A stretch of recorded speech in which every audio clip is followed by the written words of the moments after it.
Good morning, students. Class 10, NCERT, Chapter 4, The Age of Industrialization.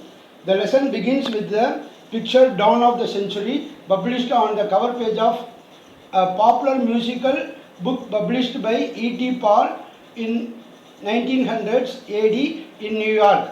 The illustration describes the new horizon of the modern world.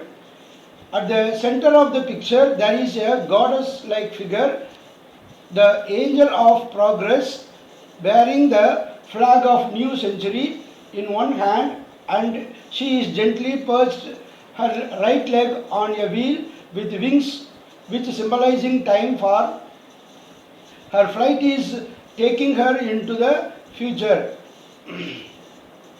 On the background of the angel, the images of modernity such as tractor, railway, camera, printing press, machines and factory are floating. The second picture is the two magicians published on a pages of a trade magazine in 1901. The one at the top is Aladdin from the Orient, who builds beautiful palaces with his magic lamp. The term Orient is derived from the Latin word which denoted the countries located to the east of the Mediterranean Sea. Where is Mediterranean Sea? The sea is in between Europe and Africa. So now you imagine where it is the Mediterranean Sea, and see that is Asian countries such as the Gulf countries, India, China and so on.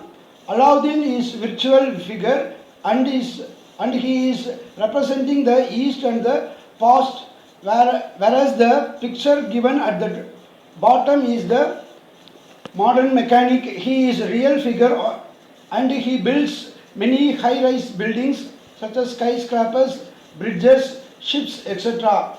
with his modern tools and machines. These images offer us a triumphant account of the modern world. Within this account, the modern world is associated with rapid technological changes and innovations, machines and factories, railways and steamships.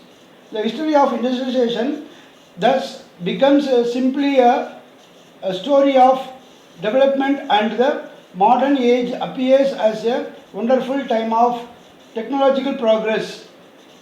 You might have wondered, how have these images been developed and how do we relate to these ideas?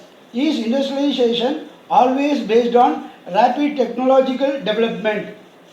Can we today continue to glorify continuous mechanization of all work? What does industrialization mean to people's lives? To answer such questions, we need to turn to the history of industrialization. In this chapter, we will look at this history by focusing first on Britain, the first industrial nation, and then India, where the pattern of industrial change was continued by colonial rule. Before industrial revolution, in this topic, we are going to learn what is proto-industrialization and how goods were produced under proto-industrialization. The word proto means first or early form of something. In science, you might have been read protozoa, or the first or early form of living creature on the earth. So proto-industrialization means it is the early form of industrialization. Before factories were being set up in England and Europe, large-scale production was done for an international market. Please try to understand this was not based on factory system. Many historians now refer to this phase of industrialization as proto-industrialization. Now we will explore how goods were produced. In the 17th and 18th century, merchants from towns in Europe began moving to the countryside, supplying money to peasants and artisans, persuading them, that is making compel, to produce goods for an international market. With the expansion of world trade and the acquisition of colonies in different parts of the world, the demand for goods began growing. but merchants could not expand production within towns. This was because of urban crafts and trade guilds were powerful. They were associations of producers and trained craftspeople, maintained control over production, regulated competition and prices, and restricted the entry of new people into the trade. Rulers granted different guilds the monopoly rights to reduce and trade in specific products. It was therefore difficult for new merchants to set up business in towns, so they turned to the countryside. Now you have to understand how or why did peasants and artisans readily accepted the offer rendered by merchants. In the countryside, poor peasants and artisans began working for merchants. This was a time when open fields were disappearing and common lands were being enclosed. Peasants and cottagers had earlier depended on these common lands for their survival. Many had tiny plots of land which could not provide work for all members of the household. So, when merchants offered advances to produce goods, the peasants and artisans readily accepted it. By doing so, now they could remain in the countryside and continue to cultivate their small plots. Now they got income by both two ways, and also they could engage their family members for labor resources for production. Now let us understand the proto-industrial system was part of a network of commercial exchange. Within this system, a close relationship developed between the towns and the countryside. Merchants were based in towns, but the work was done mostly in the countryside. A merchant clothier in England purchased wool from a wool stapler. He is a person who sorts wool for fiber according to its quality and carried out to spinners. At this stage, the fiber is changed into yarn, that is thread. Then it was taken to weavers for fabric. After it was taken to fullers. A person who is a puller, a person who fulls, that is gathers a cloth by pleating, and then to dyers. These are the different processes will be carried out in textile from fiber to fabric. The finishing work was done in London before it was exported. Thus, London came to be known as a finishing center. Now you could understand this proto-industrial system was part of a network of commercial exchanges. It was controlled by merchants and the goods were produced by a vast number of producers working within their family farms, not factories. At each stage of production, 20 to 25 workers were employed by a merchant, and each merchant or clothier was controlling hundreds of workers. The next topic is the coming up of the factory, that is the beginning of the industrialization. The earliest factories in England came up by 1730s, but it was only in the late 18th century that the number of factories multiplied. The first symbol of the new era was cotton. Its production boomed in the late 19th century. In 1760, Britain was importing 2.5 million pounds of raw cotton to feed its cotton industry. By 1787, this import raised to 22 million pounds. This increase was linked to a number of changes within the process of production. Let us look briefly at some of these. A series of inventions in the 18th century increased the efficacy of each step of the production process: carding, twisting, spinning, and rolling. They enhanced the output per worker in enabling each worker to produce more, and they were made possible the production of stronger threads and yarn. Richard Arkwright, a clothier, created the first cotton mill in England in 1760. Until this, you have seen cloth production was spread all over the countryside and carried out within the village. But now the costly new machines could be purchased, set up and maintained in the mill. Within the mill, all the processes were brought together under one roof and management. This allowed a more careful supervision over the production process, quality and regulation of labor, all of which had been difficult to do when production was in the countryside. The pace of industrial change, that is how was industrial is developed. How rapid was the process of industrialization? Does industrialization mean only the growth of factory or industries? In the first phase, the most dynamic industries in Britain were clearly cotton and metals. Growing at a rapid pace, cotton was the leading sector in the first phase of industrialization up to the 1840s. After that, the iron and steel industry led the way with the expansion of railways in England from the 1840s and in the colonies from the 1860s. The demand for iron and steel increased rapidly. By 1873, Britain was exporting iron and steel worth about 77 billion pounds. It was double the value of its cotton export.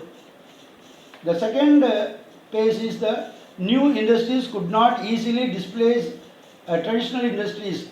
Even at the end of the 19th century, less than 20% of the total workforce was employed in technologically advanced industrial sectors. Textiles was a dynamic sector, but a large portion of the output was produced not within factories but outside within domestic units.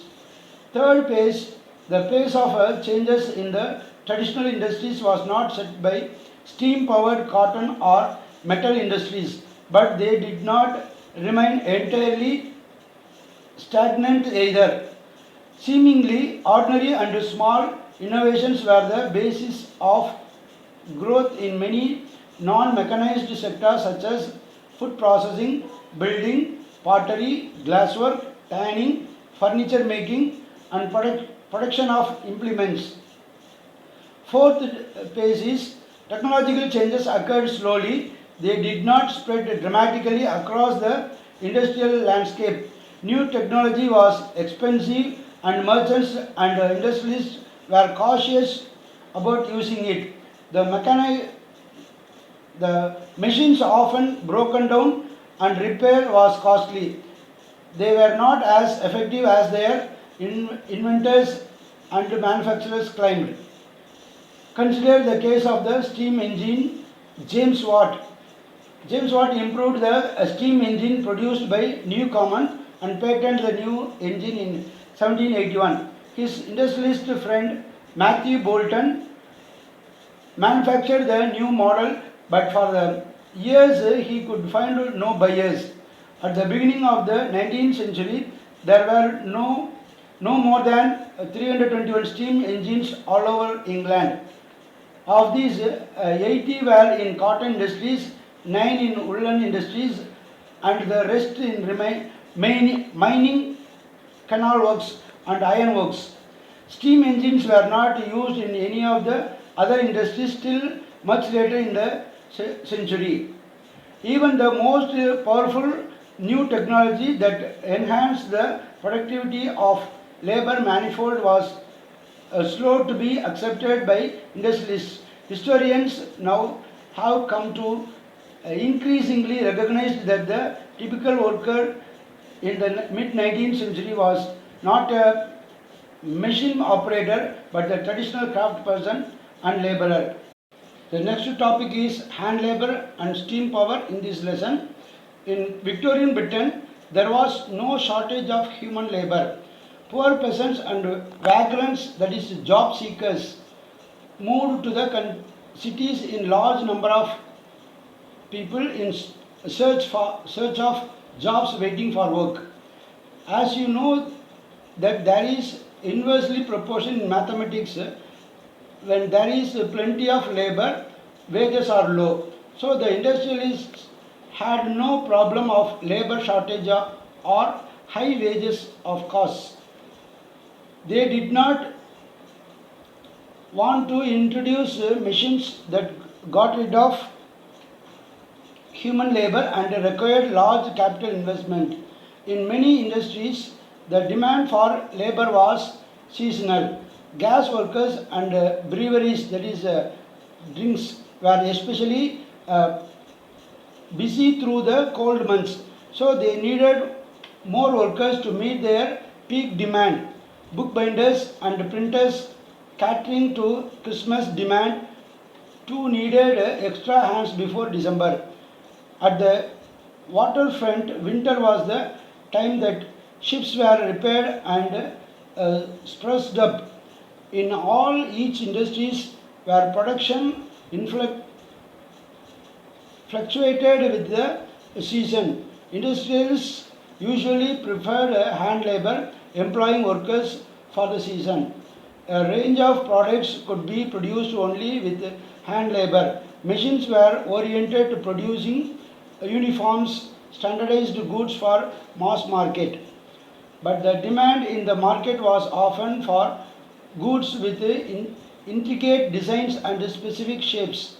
In mid 19th century, Britain, for instance, 500 varieties of hammers were produced and 45 kinds of axes. These required human skill, not mechanical technology. In Victorian Britain, the upper classes, the aristocrats, and the bourgeois preferred things produced by hand because handmade products came to be symbolize refinement and class. They were better finished, individually produced, and carefully designed. Machine made goods were for export to the colonies. In countries with labor shortage, industries were keen on using mechanical power so that the need for human labor can be minimized. This was the case in 19th century America. Britain, however, had no problem hiring human hands. Life of the workers. In this topic, we are going to discuss how the people are affected by industrialization. The abundance of labor in the market affected the lives of workers. As news of a possible job traveled to the countryside, hundreds of tramped to the cities.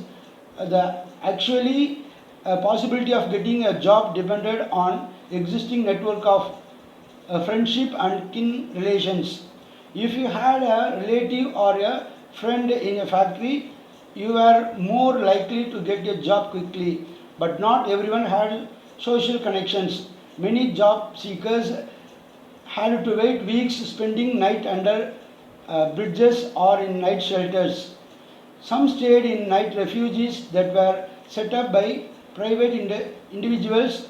Others went to the casual wards maintained by the poor law authorities. So the workers or the job seekers' life is very horrible and they share their hardships. Seasonality of workers in many industries meant a prolonged period without work. After the busy seasons was over, the poor were on the streets again. Uh, some returned to the countryside after the winter, when the demand for labor in the rural areas opened up in places, but most looked for odd jobs, which till the mid 19th century there were difficult to find. Wages increased somewhat in the early 19th century, but they tell us little about the welfare of the workers. The average figure hides the variations between trades and the fluctuations from year to year. For instance, when prices rose sharply during the prolonged Napoleonic War, the real value of what the workers earned fell significantly since the same wages could now buy fewer things. Moreover, the income of the workers depended on the wage rate alone. What was also critical was the period of employment. The number of days of work determined the advantage daily income of the workers. At the best of time, till the mid 19th century, about 10% of the urban population was extremely poor. In periods of economic slump like the 1830s, the proportion of unemployed went up to anything between 35 and 75% in different regions. The fear of unemployment made workers hostile to the introduction of new technology. When spinning jenny was introduced in the woolen industry, women who survived on hand spinning began attacking the new machines. This conflict over the introduction of the jenny continued for a long time. After the 1840s, building activity intensified in the cities, opening up greater opportunities of employment. Roads were widened, new railway stations came up, railway lines were extended, tunnels dug, drainage and sewers laid, rivers embanked.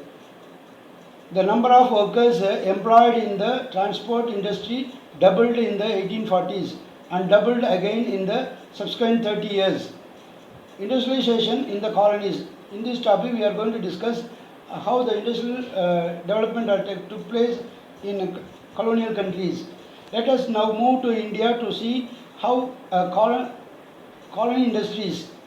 Once again, we will look not only at the factory industries but also at the non-mechanized sector. We will limit our discussion primarily to textile industry. The age of Indian textiles. In this topic, we are going to discuss how was the Indian textiles were prominent in the international market. Before the age of machine industries, silk and cotton goods from dominated India dominated the international market in textiles. Coarser cottons were produced in many countries, but the finer varieties often came from India. American and Persian merchants took the goods from Punjab to Afghanistan, Eastern Persia, and Central Asia. Bales of fine textiles were carried on camel back via the northwest frontier through mountain passes and across deserts. This is the major route of Silk Route in the ancient time. So through this route, the goods were transported from India to Western countries. A vibrant sea trade operated apart from the land trade. There is a sea trade also took place during this time. A vibrant sea trade operated through the main pre-colonial ports. Surat on the Gujarat coast connected India to the Gulf and Red Sea ports. Masulipatinam on the Coromandel coast and Hooghly in Bengal had trade links with Southeast Asian ports. A variety of Indian merchants and bankers were involved in this network of export trade, financing production, carrying goods and supplying exporters. Supply merchants linked the port town to the inland regions. They gave advances to weavers, procured the woven cloth from weaving villages and carried the supply to the ports. At the port, the big shippers and export merchants had brokers who negotiated the price and bought goods from the supply merchants operating inland. By the 1750s, this network controlled by Indian merchants was breaking down because the European companies gradually politically gained power. First securing a variety of concessions from local courts, then the monopoly rights to trade. This resulted in a decline of the old ports of Surat and Hooghly through which local merchants had operated. Exports from these ports fell dramatically. The credit that had financed by the earlier trade began drying up, and the local bankers slowly went bankrupt. In the last years of the 17th century, the gross value of trade that passed through Surat and had been rupees 16 million. By the 1740s, it had slumped to rupees 3 million. While Surat and Hooghly decayed, Bombay and Calcutta grew. This shift from old ports to the new ones was an indicator of the growth of colonial power. Trade through the new ports came to be controlled by European companies and was carried in European ships, while many of the old trading houses collapsed. Those that wanted to survive had to now operate within the network shaped by European trading companies. How did this change affect the life of the weavers and other artisans? Now let us understand what happened to weavers, the Indian weavers. The consolidation of East India Company power after the 1760s did not initially lead to a decline in textile exports from India. The British cotton industries had not yet expanded and Indian fine textiles were in great demand in Europe. So the company was keen on expanding textile exports from India. Before establishing political power in Bengal and Carnatic in the 1760s and 1770s, the East India Company had found it difficult to ensure a regular supply of goods for export. The French, Dutch, Portuguese, as well as the local traders competed in the market to secure woven cloth. So the weavers and the supply merchants could bargain and try selling the produce to the best buyer. In their letters back, the East India Company officials wrote a letter to the London Company's officials continuously complained of difficulties of supply and the high prices. However, once the East India Company established political power, it could assert a monopoly right to trade. It proceeded to develop a system of management and control that would eliminate competition, control costs, and ensure regular supplies of cotton and silk goods. It did through a series of steps. In the first steps, the company tried to eliminate the existing traders and brokers connected with the cloth trade and establish a more direct control over the weavers. The East India Company appointed a paid servant called Gumasta to supervise weavers, collect supplies, and examine the quality of cloth.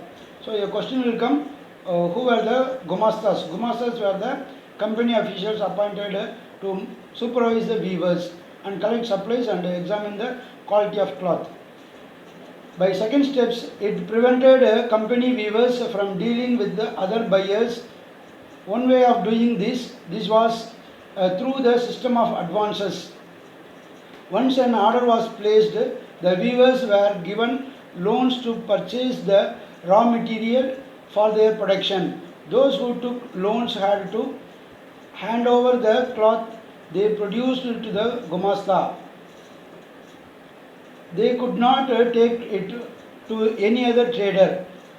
As loans flowed in and the demand for fine textiles expanded, weavers eagerly took the advances hoping to earn more. Many weavers had small plots of land which they had earlier cultivated along with weaving, and the produce from this took care of their family needs. Now they had to lease out the land and they devote all their time to weaving. Weaving, in fact, required to the labor force of the entire family, with the children and women all engaged in different stages of the process.